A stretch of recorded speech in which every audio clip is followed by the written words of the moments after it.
So, this is a friend of mine that I took a photo of a couple weeks ago. When she saw the photo on the back of her camera, she immediately was like, I don't like it. Would you please erase it? She was like, Duncan, please, oh my God, erase it, kill it.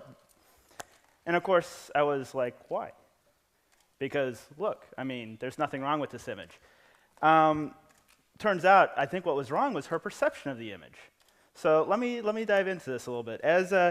As a photographer for TED and other places, I have seen this time and time again. We've seen people see photos of themselves, say, oh, I don't like that for whatever reason, but everybody else in the room will like it. Well, I dug into this a little bit.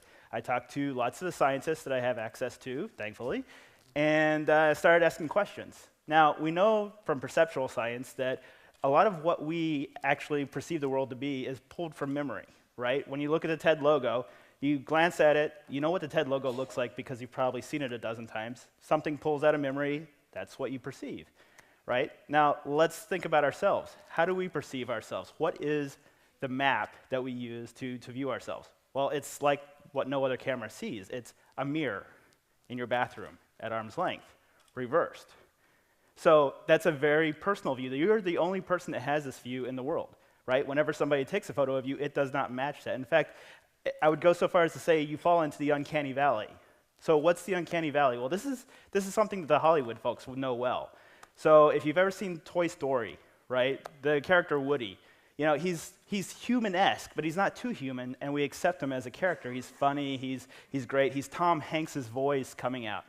Well, Tom Hanks lent his voice to another character, the guy in Polar Express. Well, that character was so closely rendered to be a human that something in our brain kicks into overdrive, and we look at him and discriminate him a little bit more carefully than we do Woody. And all of a sudden, he's not quite right. He's not quite human. He's not quite real. And to some people, he even looked a little dead, right? So my theory, though I'm not a scientist, I'm just a photographer, is that when we see a photograph of ourselves, it looks almost right, but not quite. And so therefore, we feel a big sense of rejection. Is the theory right or not? We'll see. Maybe somebody will test this. But what I can do right now is tell you one thing. If you see a photograph of yourself, you have that reaction that, I don't quite like this, but everybody around you says it's a great photograph, trust your friends. They know what you look like more than you do.